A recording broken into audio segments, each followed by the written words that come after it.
the Sai within and the Sai without are one. It's an artificial differentiation that we make, that the Swami within is different from the Swami outside us. But Swami gave me that understanding and that realization that these are not two, these are one. Let me start with an incident which happened in Kodaikanal. Swami was with the students, and he had sent them on every day. There would be some new activity. If not in the residence of Bhagwan, it would be outside. So on that particular day, he had asked the students to go to a particular place in Kodaikanal called Silver Cascade. Basically, it's a waterfall, and from a height, the water is falling on the dark igneous rocks, so it makes a wonderful sight, and nobody who visits Kodaikanal misses the Silver Cascade. So whenever Swami would take a batch of students to Kodaikanal, one day he would send them to Silver Cascade, and that was that day.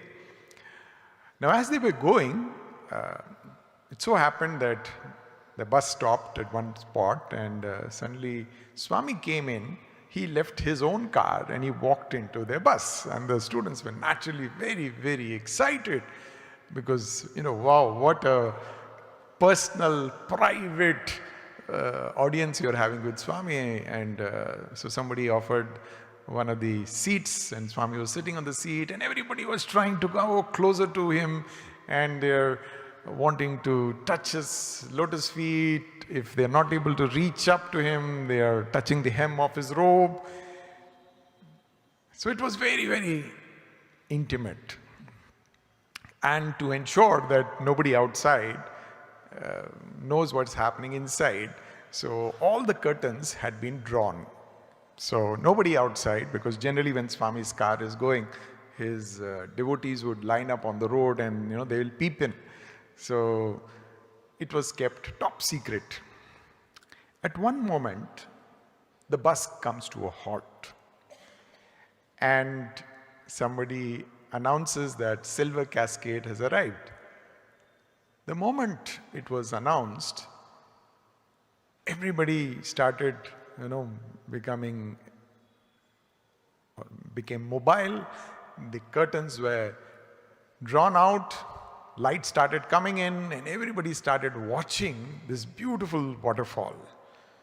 And for a few precious moments, everybody was just watching the waterfall. Swami said something, but nobody had time even for what Swami was saying, till Swami repeated the same thing. And then suddenly it hit everybody like a thunderbolt.